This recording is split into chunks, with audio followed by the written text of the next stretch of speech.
Di depan aja, Bro.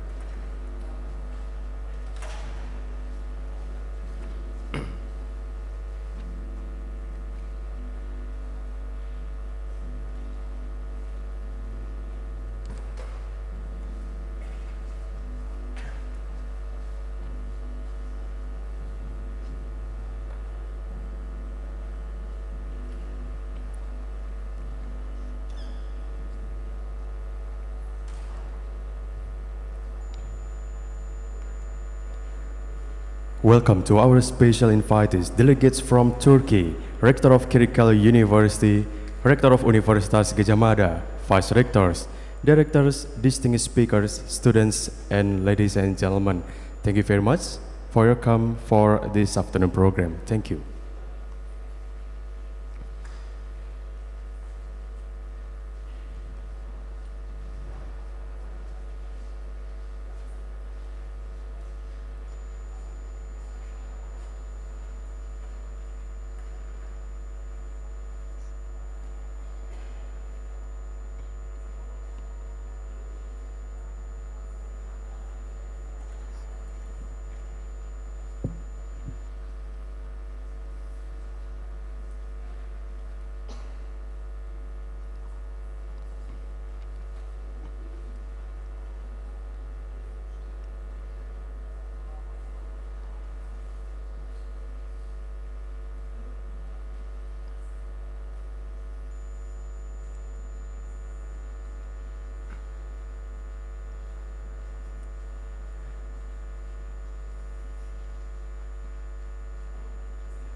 Thank you very much, ladies and gentlemen. Assalamualaikum warahmatullahi wabarakatuh. Good afternoon, ladies and gentlemen, Your Excellencies, our special invitees, the delegates from Turkey. Thank you very much for your come. Rector of Critical University, Rector of Universitas Gadjah Mada, Vice Rectors, Directors, distinguished speakers, students, ladies and gentlemen. Welcome to Universitas Gadjah Mada, which has just celebrated its 73rd anniversary. And we welcome all of you to Senate Hall Universitas Gadjah Mada. It is a privilege and great honor to have a presence of Mr. Bilal Erdogan and also delegates from Turkey to the oldest and the largest university in Indonesia. And this event was held as a result of collaboration between Universitas Gadjah Mada and Critical University. Ladies and gentlemen, allow me first to inform you about this afternoon program. We are going to begin with a welcoming speech from Rector Universitas Gadjah Mada. After that, we will have an MOU signing and will be followed by panel discussion with all of the speakers and will be ended by photo session with all of the participants, especially with UGM students in this hall. Ladies and gentlemen, to kick off this afternoon program, we would like to invite Rector of Universitas Gadjah Mada to deliver a welcoming remarks. Professor Ova Emilia, please.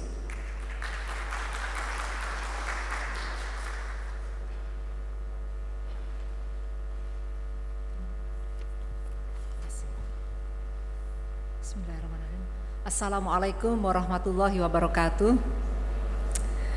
The Honorable Mr. Bilal Erdogan, Mr. Mesit Setin Kaya, Professor Ehsan Aslan, and also Dr. Siti Ruhaini, Dr. Zainal Abidin Bagir, Dr. Diki Sofyan, and then also our moderator, Dr. Poppy Sulistianingsih Winanti, all the delegates from Turkey, ladies and gentlemen. First and foremost, I would like to welcome each and every one of you to Universitas Gadjah Mada. And today is a historic moment for all of us with the visit of the Honorable Mr. Bilal Erdogan, accompanied by Mr. Santikaya and Professor Aslan, and all delegates. We sincerely thank you for your kindness to visit our university. We also thank you for the visit during the occasion of our university anniversary. Yesterday we celebrated the 73rd anniversary of UGM, and we were honored by your visit, which was last night, ended up with dinner at Sultan House, Sultan Palace, and enjoy durian until you become. On behalf of the people of UGM, we appreciate your positive gesture coming all the way from Turkey to Indonesia. Turkey and Indonesia are two good friends. Both are Muslim majority countries, and the relationship can be tracked back to the 12th century when Turkish scholars played important roles in the spread of Islam in Indonesia. So the relationship continues up to the present days. In terms of economic and trade, Indonesia and Turkey are members of G20, where Indonesia has successfully concluded its presidency, of course, with Turkey's support. The economic relationship between the two is also quite strong. In 2019, the trade between the two reached $1.3 billion. Indonesia's export to Turkey in 2019 were around 1.05 billion, and Indonesia's import from Turkey was recorded at $321 million. Ladies and gentlemen, we also understand the development of science in Turkey, which was ranked 41 in the Global Innovation Index in 2021, and has increased its ranking in 10 years. And that is amazing, where it was ranked 65th in 2011. So within 10 years, it jumped up to 20 rank.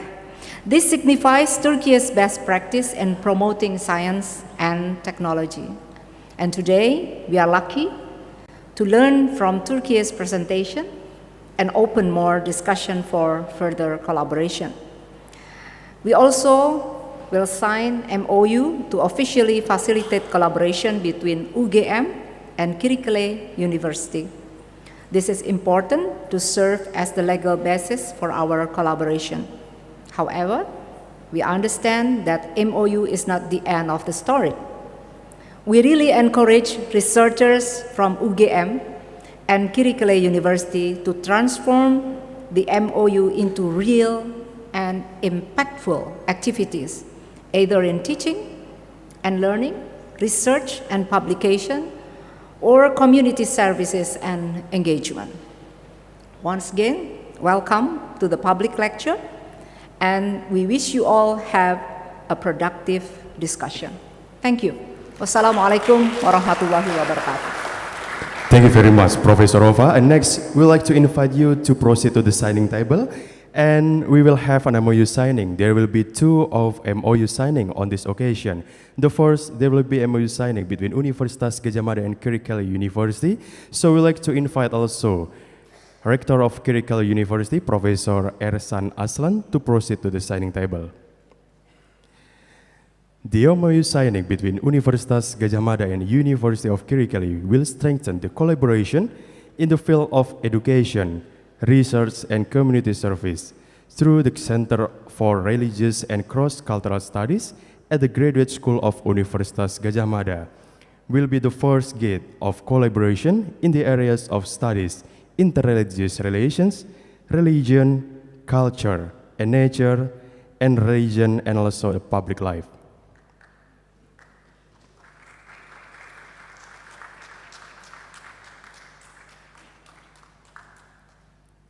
Thank you very much. And next, there will be a token exchange between both parties. The first, Rector Universitas Gadjah Mada would like to give a souvenirs to Rector of Kirikale University, Professor Ersan Aslan.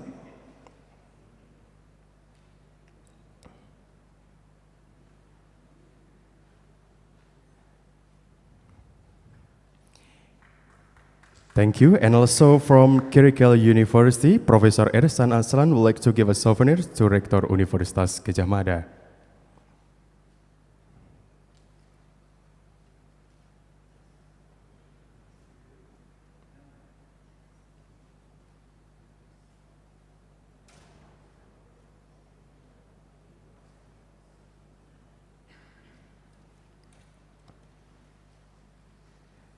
Thank you very much. And next, Rector of Kirikal University, please be seated.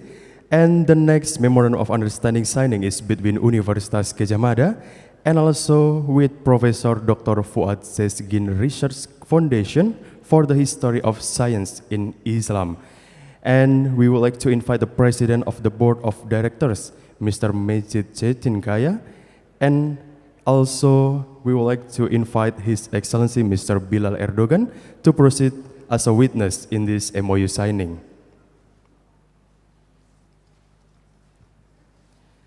This MOU signing between Universitas Gadjah Mada and IPTAF will encourage more research collaboration on Islamic and religious studies in general.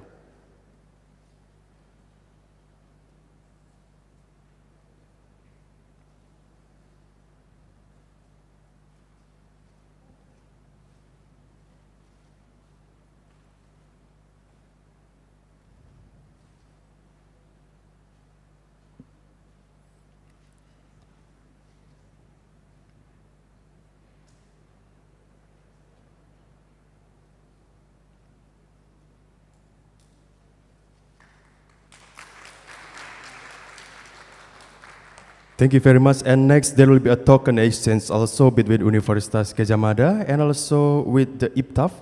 So we'd like to invite Rector Universitas Gadjah Mada to deliver a token to IPTAF.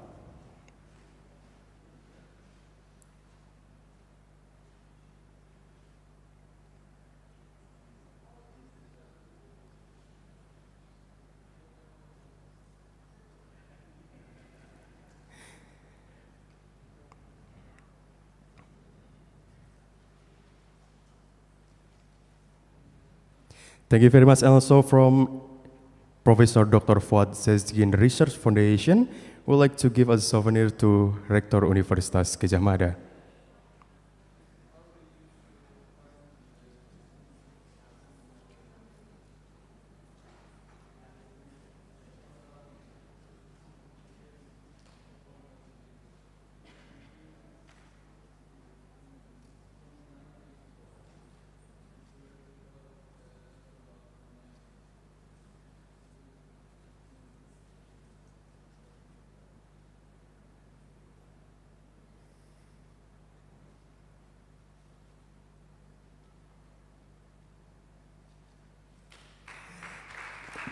Thank you very much, Rector Universitas Gadjah Mada and also the President of IPTAF. Please be seated.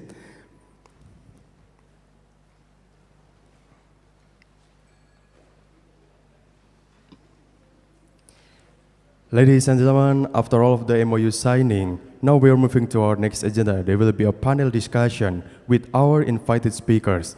The discussion will be led by a moderator. She is one of the lecturers at International Relations Department, Universitas Gadjah Mada. She was also appointed as a Vice Dean of Academic and Student Faculty of Social and Political Science, Universitas Gadjah Mada. Ladies and gentlemen, please welcome our moderator for this afternoon, Dr. Poppy Sulistianing Winanti, please.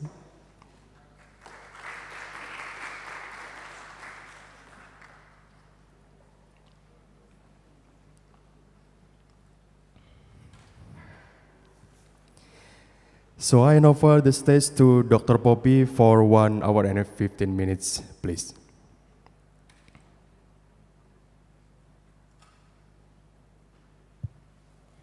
Good afternoon, ladies and gentlemen. Assalamualaikum warahmatullahi wabarakatuh.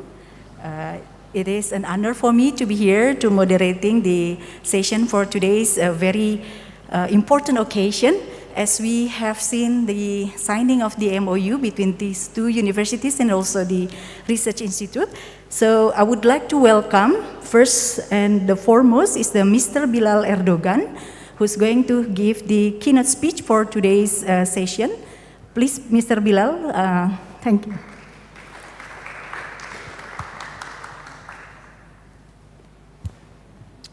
Thank you very much. I wouldn't call it so much a keynote speech, really, because the real presentation will be made by Professor Ersan Aslan. But I would like to first of all thank Ofa Emilia and the University of Gajah Mada for hosting us, and the fact that she has been a guest of Kırıkkale University this summer, and I hope she enjoyed her time in Turkey this summer. And I hope this is a real fruit of real collaboration taking off between the two universities, two institutions. And obviously this is contributing to the relationship between Turkey and Indonesia, as Professor Ova Emilia said. Really, Turkey and Indonesia are much closer than the distance indicates. And the trade volume that you mentioned is really small compared to the size of our economies.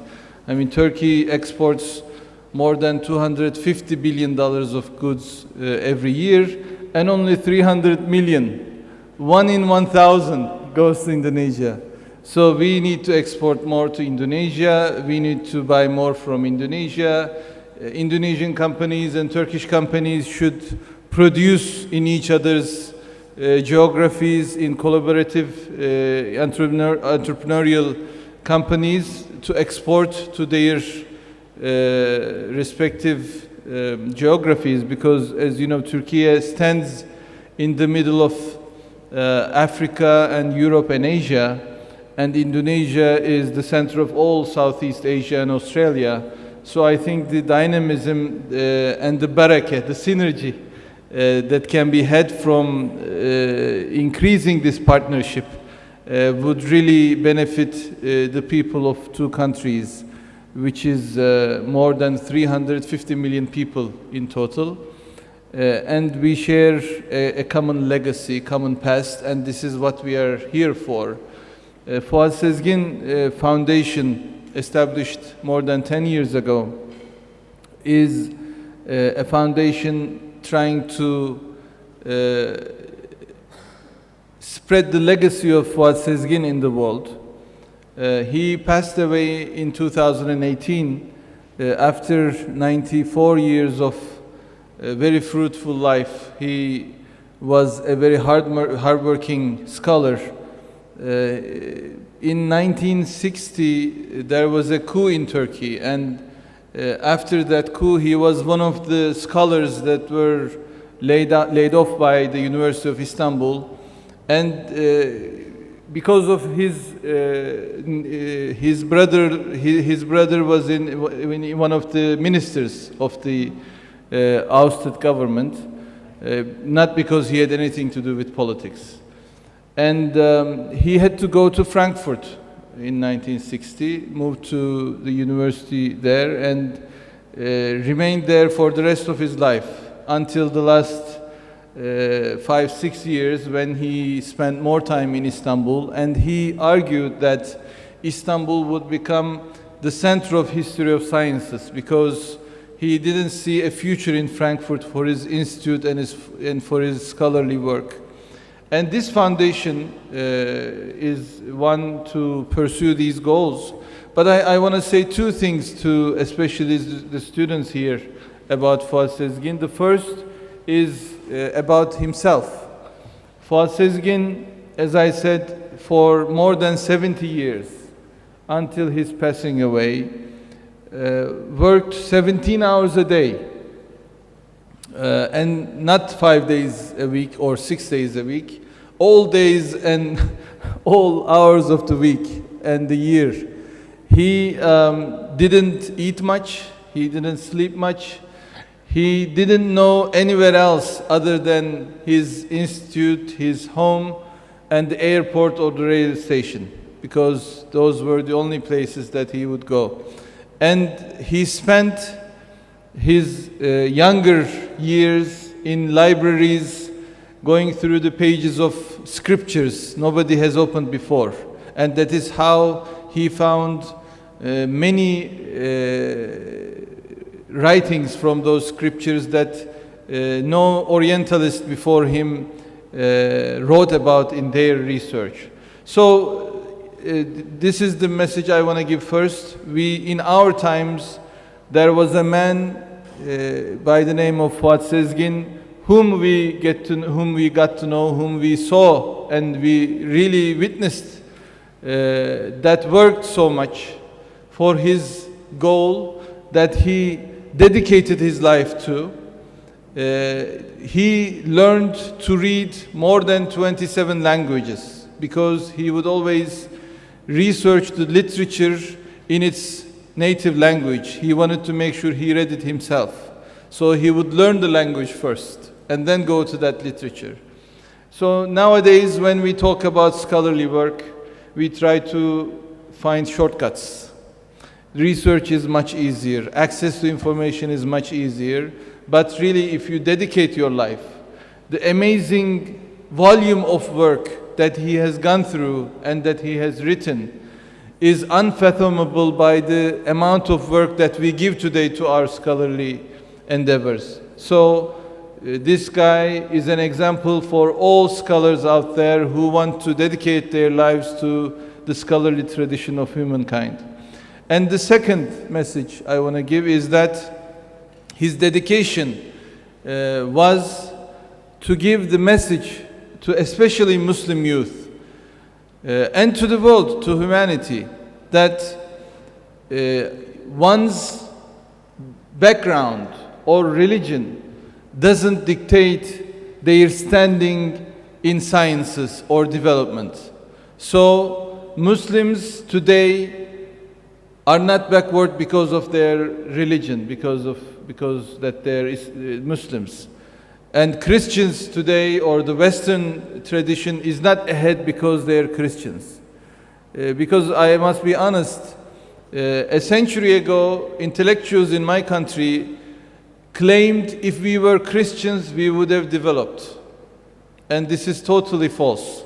And Fuat Sezgin proves that Muslim scholars and scientists for centuries were ahead of other civilizations, and that is when the Islamic civilization was at its peak.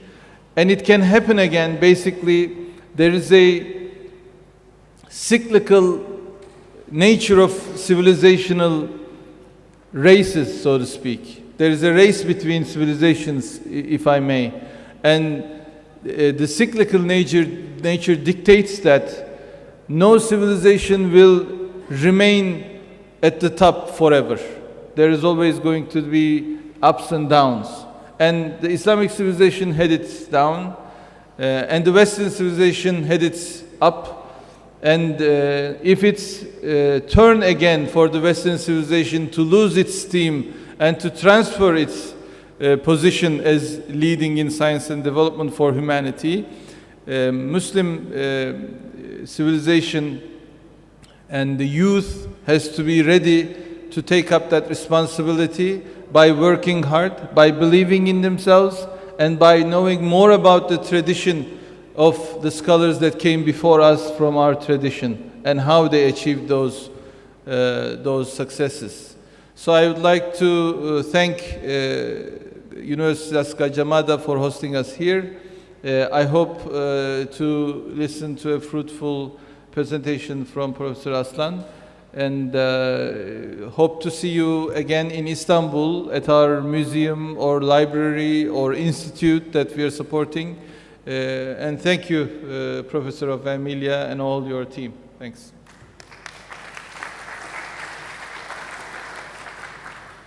Thank you, Mr. Bilal Erdogan. I think your speech is very interesting, and you introduced us with the commitment and contribution of one of the greatest Turkish scholars, Professor Fuat Sezgin. Thank you again for your speech, and I would like to invite the 4 speakers for today's panel. We're going to listen to these presenters and the speakers. The panel is going to be on the past, present, and future trajectories of the scientific developments. So I would like to invite Mr. Mesit Setinkaya, Professor Ersan Aslan, and Professor Dr. Siti Ruhaini And then last but not least, Dr. Diki Sofyan. I would like to invite all the speakers to the seat first, yeah?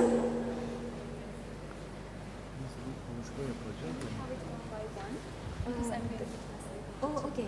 Sure. Yeah. And then maybe.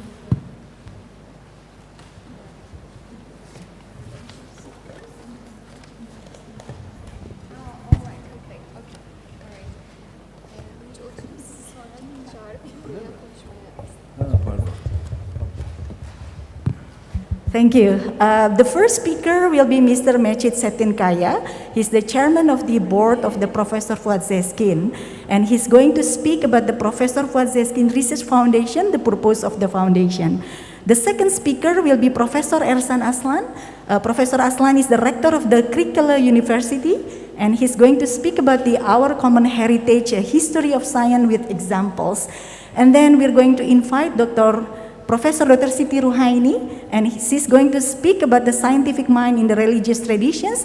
And Professor Ruhaini currently is the Republic Indonesia's Presidential Executive Office. And last but not least, we're going to also listen to Dr. Diki Sofyan. He's the lecturer of the ICRS Graduate School of Universitas Gadjah Mada. So I would like to invite Mr. Merit Chitankai first to give his speech. Thank you.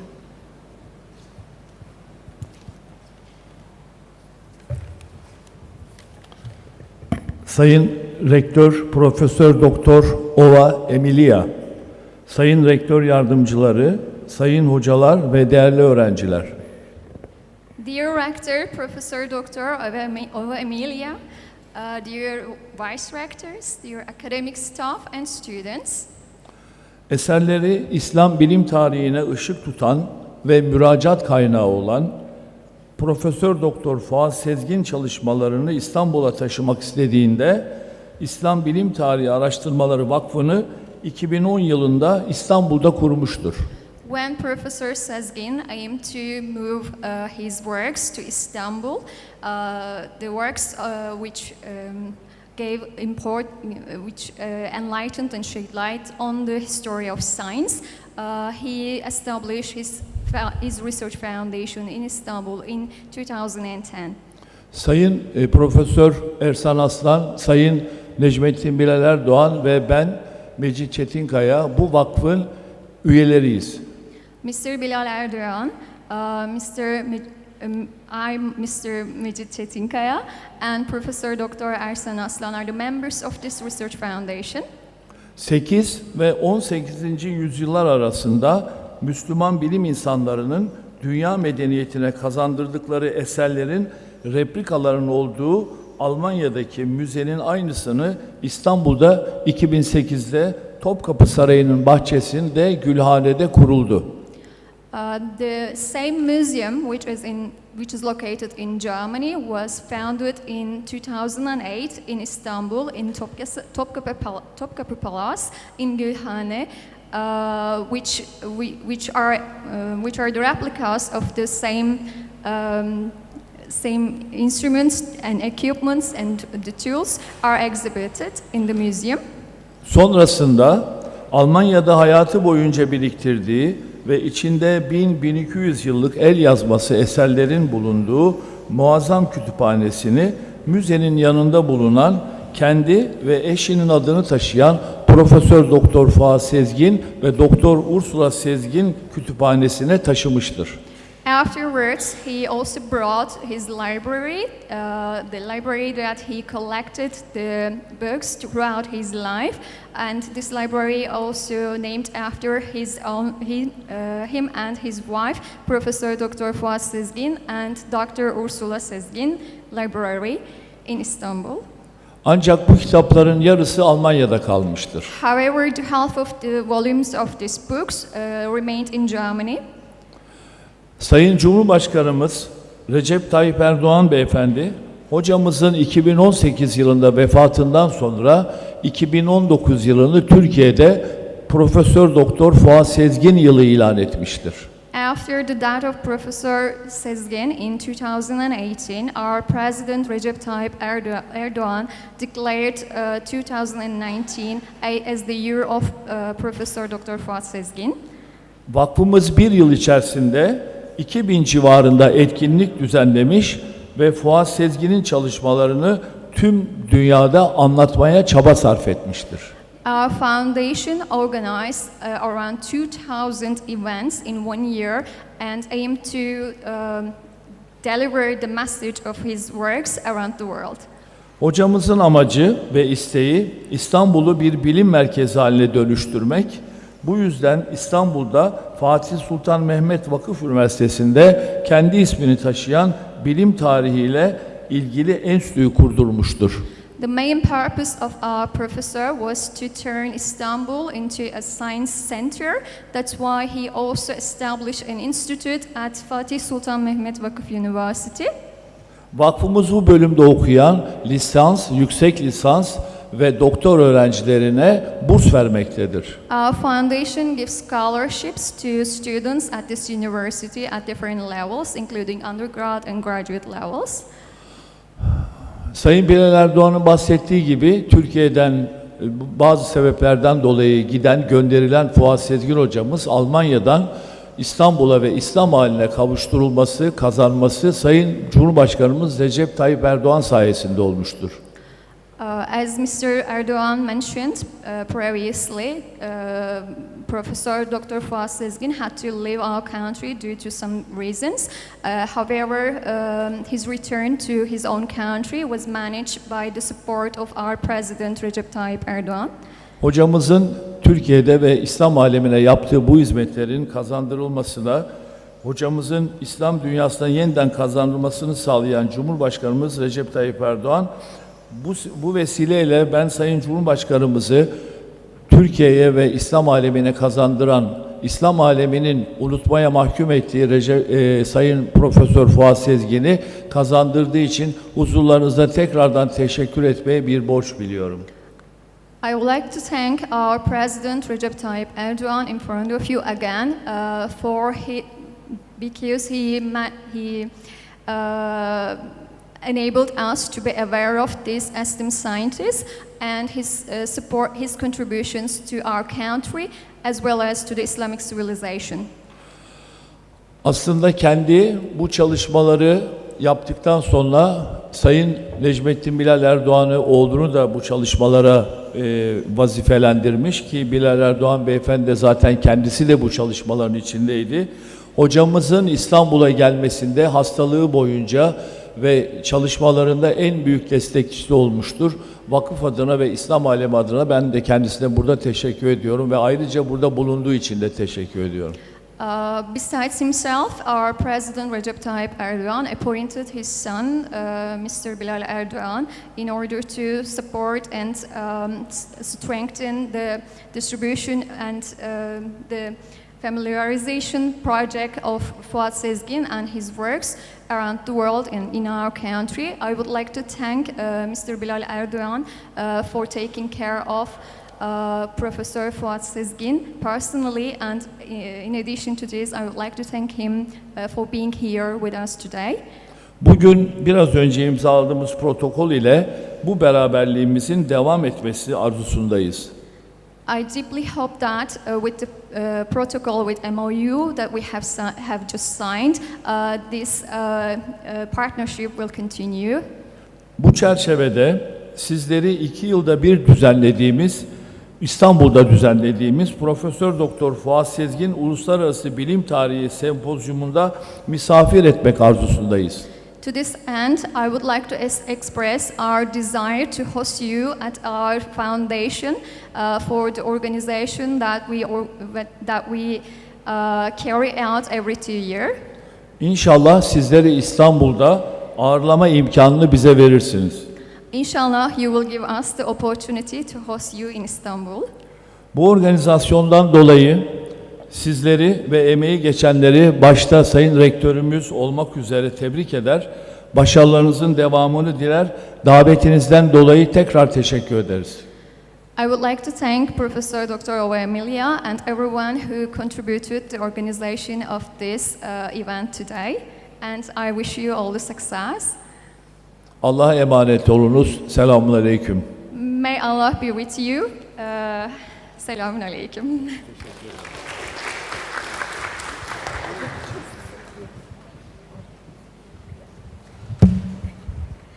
Thank you, Mr. Meset Setinkaya. I think in our language, in Bahasa Indonesia, we have a saying, tak kenal maka tak sayang, meaning that if you don't know it, then you're not going to love it. So by informing us about the foundation, about the Professor Fadzegin, I think it's very important for us to get to know more about the foundation and how we can also approach them, have more collaboration. Thank you, Mr. Setinkaya.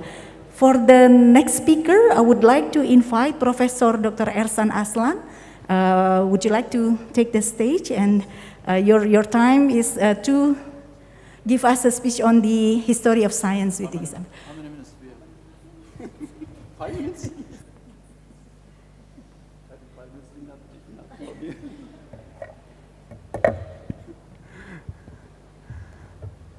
Dear Honorable Rector,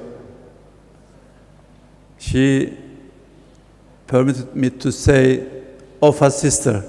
Okay. I say of a sister with her permission. Okay. And distinguished scholars, dear students, I would like to thank you for inviting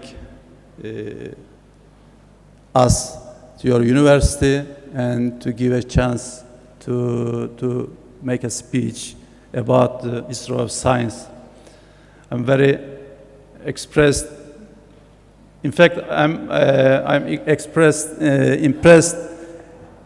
since yesterday. We felt ourselves we are in our hometown and our home. Especially last night, we are delighted so much. What was the fruit? Durian. Okay, durian. We ate durian in the late night. So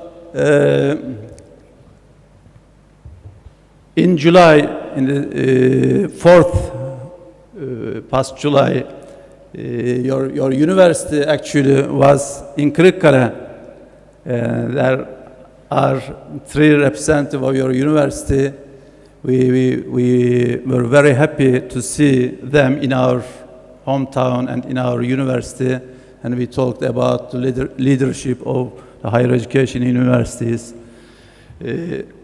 I took sincere and warm wishes from my students to your students, from my colleagues to your colleagues, and from my close friend working with to the friends working with you. Okay, thank you very much again. Today, I would like to express about 2 different theses on history of science. One of is continuity thesis, and the other is discontinuity thesis. What are those? Okay. I will explain with one word. If you want to extend your knowledge about those, you should read more than what you hear today. I will give some articles and books name. Okay, Mr. Erdogan and Mr. Çetinkaya talk about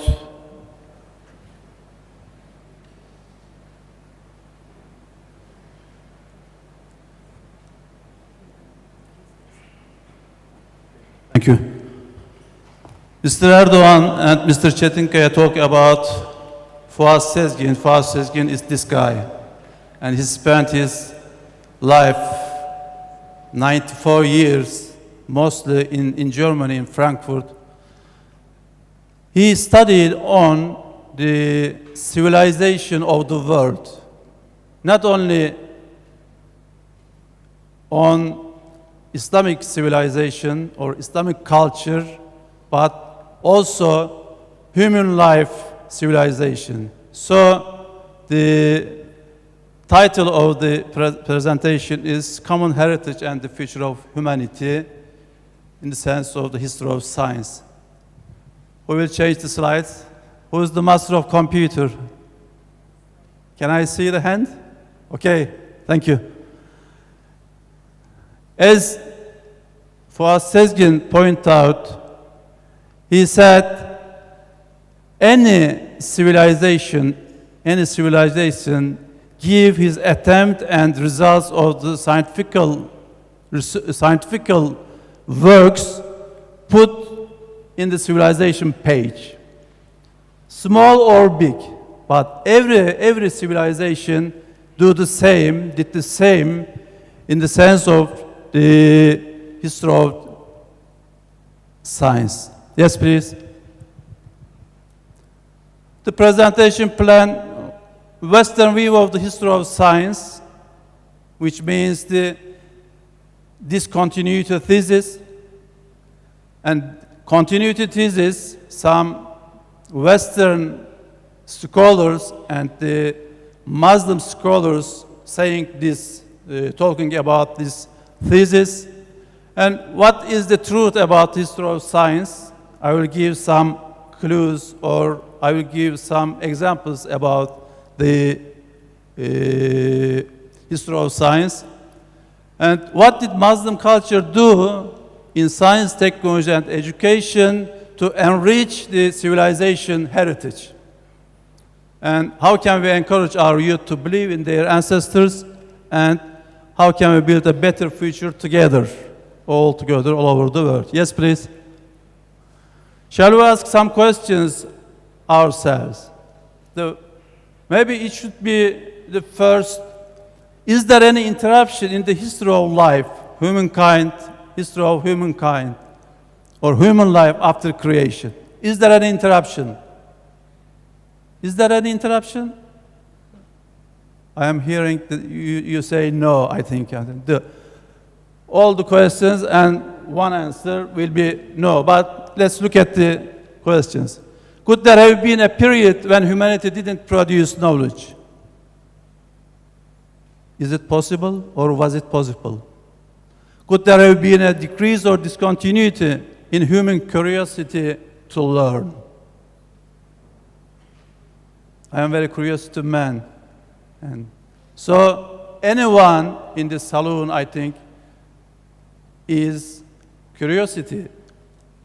Could it have been possible for humankind to survive without producing any device? Is it possible to consider any scientific developments achieved anywhere in the world, independent of previous accomplishments? So, the question, I think, is the continuity thesis wrong? My answers to all these questions are, or is, no. How? Let's change the slide. When we look at the history of science or the human life after creation, I described a bridge as a bridge. One side, from the point of the technology, education, whatever. One side, ancient ages. There must be, or we are taught, yes, there were many scientists in those days, in the ancient ages. We know from the books, textbooks, and the other articles. Yes, there is. But Western view of the history of science, according to this point of view, Renaissance in the 15th century suddenly started to get information from the ancient ages. If this is right, the first question's answer should be yes. Is there any interruption in human life after creation? But this is impossible. So, yes, please. Again. There is a huge gain in the middle of this bridge. I describe this, or the conscientious scientists, Orientalists describe this period, golden age of Islam. And there was translation from the other cultures, the other civilization into Arabic. There is a creation of new sciences, and after creation new sciences, distribution to the other part of the world, all these sciences. If we ignore this, the middle of this bridge, you can say, yes, the discontinuity thesis is right. But if you accept this idea, the answer to the first question, yes, but this is impossible to us, to many scholars. Yes, please.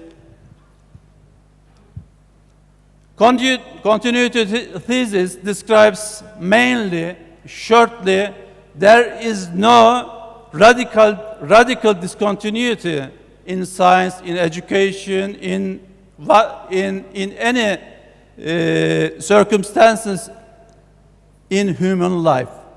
But this sentence is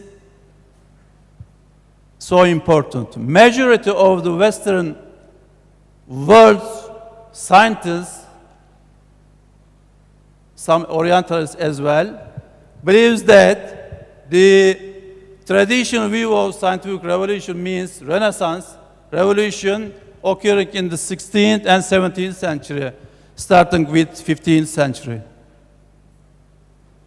Majority of them. But what does the continuity thesis say? There is no radical discontinuity because life is running without stopping. Yes, please. George Sarton is a respectable and conscientious Orientalist, and he says, he described the Middle Ages as a woman giving birth to a baby. Middle Ages were pregnant with many ideas which couldn't be delivered until much later. George Sarton. In fact, if you read his books, which is written in 1947, you will see very surprising sentences in that book. I recommend you to read this book, okay? Again, please. James Franklin, of a sister. This is a very interesting sentence. Something is happening when 15th century comes. Something is happening.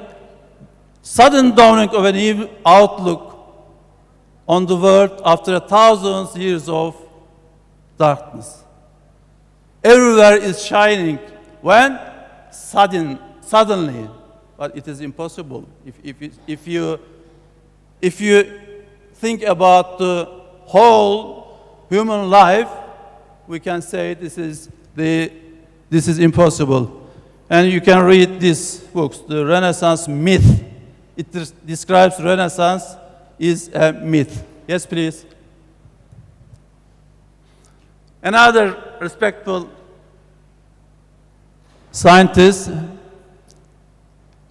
is talking about the written text translated to Latin from Greek and Arabic scientific texts in 20th and 13th century. These centuries, 2 centuries, are in the middle of the bridge, which was ignored by the Western world. Professor Yes, please. Aslan, would you like to wrap up your presentation? Can I break? Okay. Because the time is, you can wrap up. Please. Okay. Thank you. Should I finish or can I break? Wrap up, yes. We will finish. Wrap up, just. Break up, yeah, okay. Yeah. Just wrap up, please. Wrap up, summarizing. It's 4 minutes. Oh, it is too difficult. Finalizing, yeah. In which minute? 1 minute. 1 minute? Yes. Okay. Thank you very much for your attention.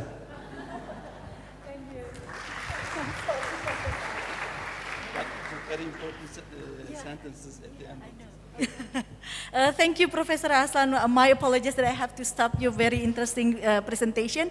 I would like to invite Professor Ruhaini. I know the time is very limited, so please, Professor Ruhaini, time is yours. Yeah. Let me start. All right, okay.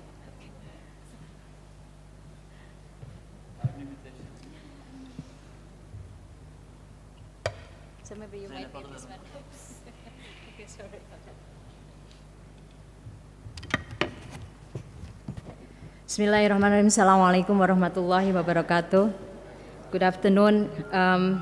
First of all, I would like to extend my gratitude to the rector of UGM, Professor Ova Amelia, for the invitation, and also for invitation from the director of ICRS, Dr. Zainal Abidin, in a very short notice. But since I am one of the alumni, when the university calls, then I have to come. And and secondly, I would like to extend my warmest welcome to Excellency Mr. Bilal Edouan and Mr. Masjid Katin Kaya and Professor Ersan Arslan, whom all the works is very familiar in their Islamic studies. And of course, thanks also to colleagues and senior in this university, Professor Paripurna Suganda, and also colleagues and other colleagues in this university. And in very short times, I would like just to continue what Professor Arslan has been brief us about the development of science in the world, and also particularly the contributions of Muslim scholars in that contributions. But I might see from different angles on why a scientific mind in religious tradition matters. So we've been briefed by Mr. Professor Arslan that there is continuations of scientific development from the ancient and then from the Islamics and also from the modern Europes. But we cannot really ignore the persistence of contestations between religious doctrine and scientific development.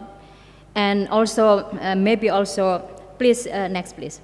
And also we learn the tragic lives of scientists in the past, like Galileo, as also mentioned by Professor Arslan, Archimedes, Hypatia. They are all faced with, they are convicted as treason and heresy, and they face life sentence and death sentence as well. And we also learn from the Islamic world the hard life of Muslim scientists against the conservative ulama, such as Ibn Sina, Ibn Rus, Jabir bin Hayyan, and also Ibn al-Haytami as well. And I draw the quote from Galileo that the two truths cannot contradict one another. There is the truth of religion and the truth of science that should be complementary to each other. However, tension and debate are lingering until recently between the two, no exception of the recent polarization during the pandemic for COVID-19, as indicated by the rise of the post-truth and death, which is understood as the death of expertise. Next, please. And here is actually the how we describe the post-truth, and then also the rise of authoritarianism and populism in response to the developments of science related to the pandemic. One is the virus itself, and also with the vaccines. One is, this is three things. One is the objective facts. Post-truth is how objective facts are less influential in shaping public opinion than appeal to emotional and personal belief. And the second is deliberate spread of news that is known to be scientifically false, but supported by ideological and ideo-religious domination behind this. And the third is the risk letting emotion takes control of our assessment and take precedent over the objective fact. And this drives us into irrational behavior and mistaken conclusion. The first is political manipulation of public emotion to the political gains, as we also learn from the very phenomenon of President Trump's use religions and raise sentiment for political gains. This is he advocated for the threat of white Americans. And also here in Indonesia, we experience religious populism against the democratic system during the pandemic. The third is post-truth is in fact derived from the skepticism towards science. This is started, it is said by Marcio Cunha that skepticism towards science started from tobacco industries, between health issues and commercial image of masculinity. The fourth is actually religious populism during the pandemic against the state policies. So this one is actually a very short explanation about post-truth. And we also witnessed that deadly virus COVID-19 spreads to physical context. The more context, the more infection occurs. So this is actually the scientific explanation on the virus. WHO policies limiting the physical contact and social distance. We also encourage to work from home, learn from home, and praise from home. But the governments face the dilemma in enforcing the lockdown between religious public activities and economic activities. The government tried to prevent widespread of the virus while ensuring the adequate basic necessity of the people. And the government also faced the public reaction to selective policies, closing mosques and religious places versus opening market and restaurant. So the government was blamed as allegedly secular and anti-religion. And I am now working in the executive office of the president, and we also faced by the accused of the reserving of communism behind the government. So conservative religious groups such as Jamaah, Tabligh, and alike advocate to resist against the state policies, because they said that to God we only fear, not to the state. Life and death are in God's hand, not in the hands of anti-Islam governments. So that's all creating social polarization and very difficult time, which also revive ethno-religious sentiment against the democratic government. So this is my last slide. And this is actually the things that we have to think in the future on how to reconcile and to harmonize between the religious truth and the truth from science. And the government was working very hard and reconcile the two tensions. One is from the mainstream religious traditions, religious organizations like NU, Muhammadiyah, and so forth, in convincing to the public for combating post-truth and political interest of abusing religion. So particularly in the peak of the pandemic. And the second is raising public awareness on the two truths of science and religious teaching, the doctrine of kauniyah and kauliyah in Islam. So we approach the issue of virus from scientific and religious approach by ensuring that the virus is actually the kauniyah. This is from the kauniyah commandment. This is actually from God, and we should approach virus from the perspective of kauniyah, which is scientific inquiries. And the second is the appropriate way to prevent the spread of the deadly virus by physical distancing and avoiding the physical closeness. This is also we advocate that this is part of the kauniyah commandment. Therefore, Ummah need to observe Kauliyah doctrine as well as Kauniyah commandment altogether to tackle Kauniyah issues such as virus, natural disaster, and alike. Kauliyah doctrine may not sufficient only to overcome Kauniyah crisis such as virus COVID-19. So lastly, scientific finding should be perceived as observing the Kauniyah commandment, which are as valid as the Kauliyah doctrine in the holy books. So that this is actually the way that we are, us in the executive office of the president trying to reconcile and to harmonize the approach between scientific approach, which is actually from Kauniyah amendment, and religious approach from Kauliyah doctrine. So, and we hope that in the future we can use this model in order to overcome and in order to give the answer of any disasters, any pandemic in the future that not contradicted between religion and science. So thank you very much for your kind attention in the very limited time. And once again, thank you. Billahi taufiq wal hidayah. Assalamualaikum warahmatullahi wabarakatuh.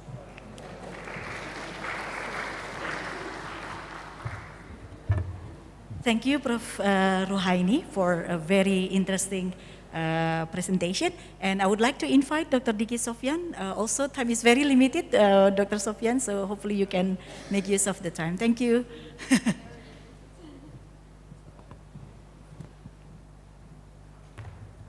Bismillahirrahmanirrahim. Assalamualaikum warahmatullahi wabarakatuh.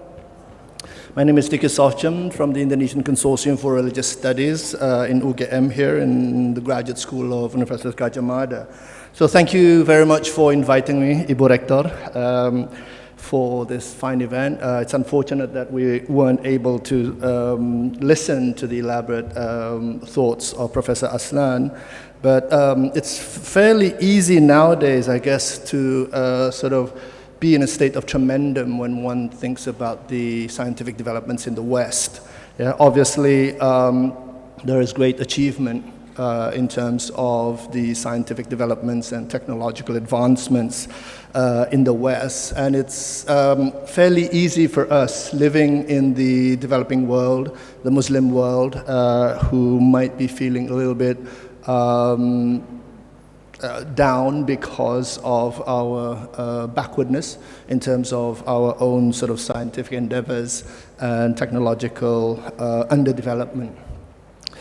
But I'd just like to comment a few things on that. One is that despite the achievements and the groundbreaking scientific developments and technological advancements in the West, it is almost a truism based on our own even intellectual discernment and reflection that there are pitfalls in the sort of Western secular scholarship. Yeah. One of it is because of this reliance on the philosophy of logical positivism, where materiality and causality become sort of the main ingredients for finding the true reality.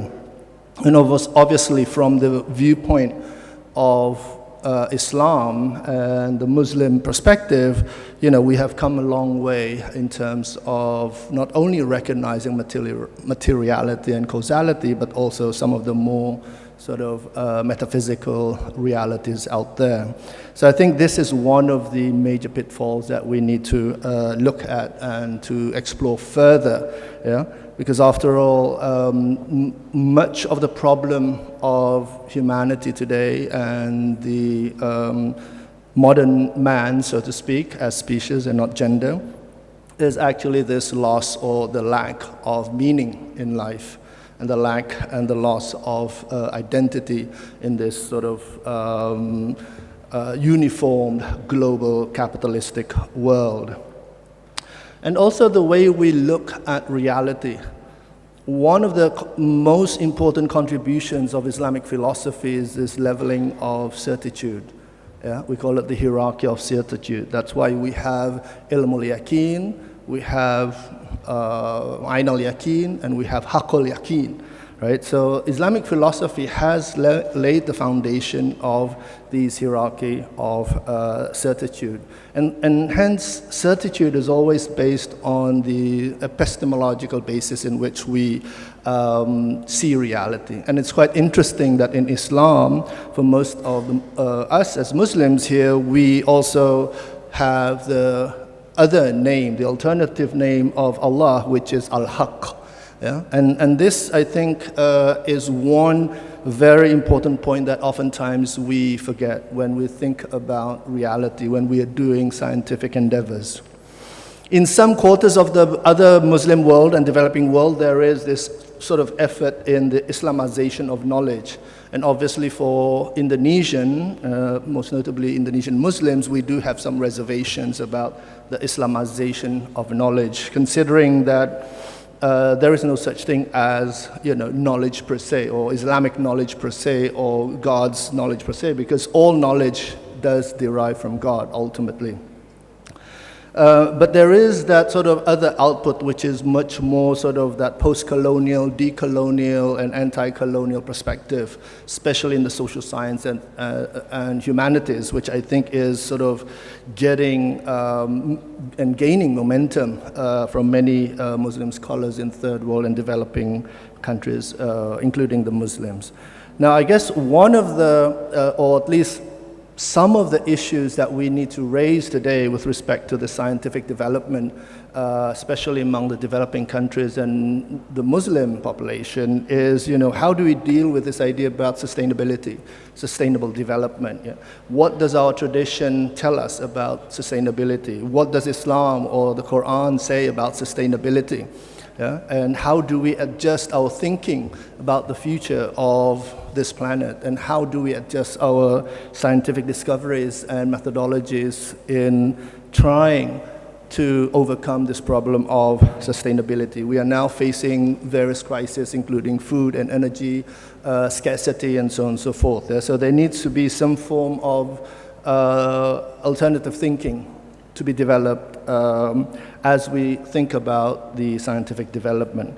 The other one is that we have arrived at what's called the epoch of Anthropocene, where the human activities in this planet has changed and transformed the geological constellation, which means that resources are limited.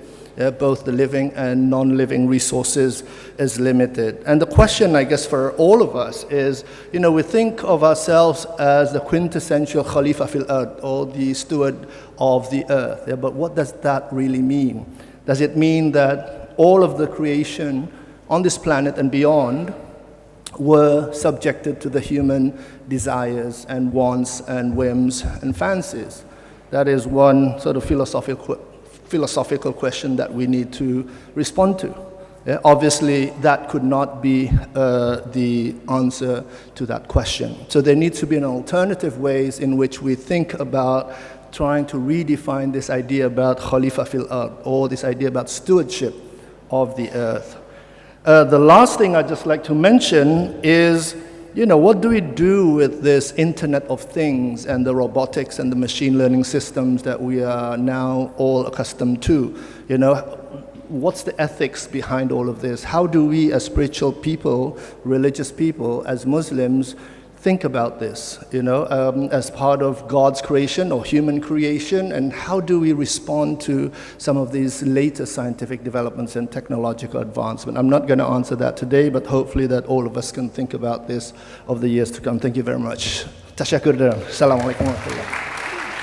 Well, thank you for all the speakers, Mr. Bilal Erdogan, Mr. Mecit Centinkaya, Professor Ersan Aslan, and also Professor Ruhaini and Dr. Sofyan. My apologies that we are not going to have Q&A sessions due to constraint of our time. So please give a big round of applause for our speakers once again. And as we have heard from the speakers, that the scientific development cannot be separated from our humanity and also civilization. So I would like to end the discussion for today, and we would like to again thank you for the speakers, and I will give it back to the Master of Ceremony to close the session. Thank you again, Professor Ova and all the audience. Good afternoon. Wassalamualaikum warahmatullahi wabarakatuh. Waalaikumsalam warahmatullahi wabarakatuh. Thank you very much, Dr. Poppy, for this discussion, and also thank you very much for all the speakers. Once again, ladies and gentlemen, please give applause for our speakers and also for our moderators. And next, we'd like to invite all of the speakers to stand up for a moment, and also Dr. Poppy to have a photo session together with Rector and also Mr. Bilal Erdogan. I think we would like to invite Rector and also from Turkey delegates, please have a photo session together. Please stand up for a moment in the front. And also we'd like to invite Ibu Wit, please, to have a photo session together. Yes. Also Professor Paripurna, also please have a photo session together with all of the speakers and also with Mr. Bilal Erdogan and also with all of the speakers and moderators. Yes. And also Ibu Wirastuti Widiatmanti, please to have a photo session together.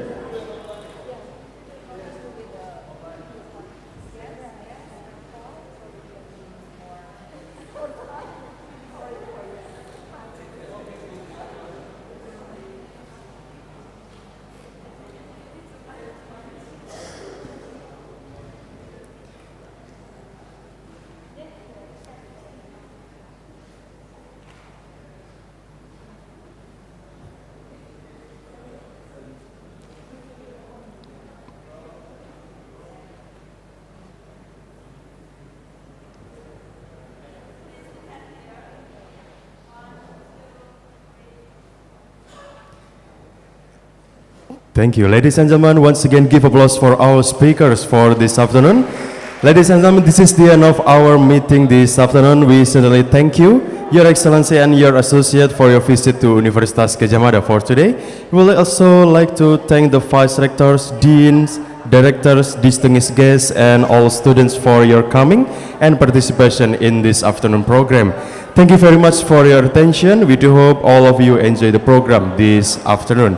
Thank you very much for your attention. Wassalamualaikum warahmatullahi wabarakatuh. Thank you very much.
Ayo pejabatnya, tapi aku rasa memastikan juga mesti omong.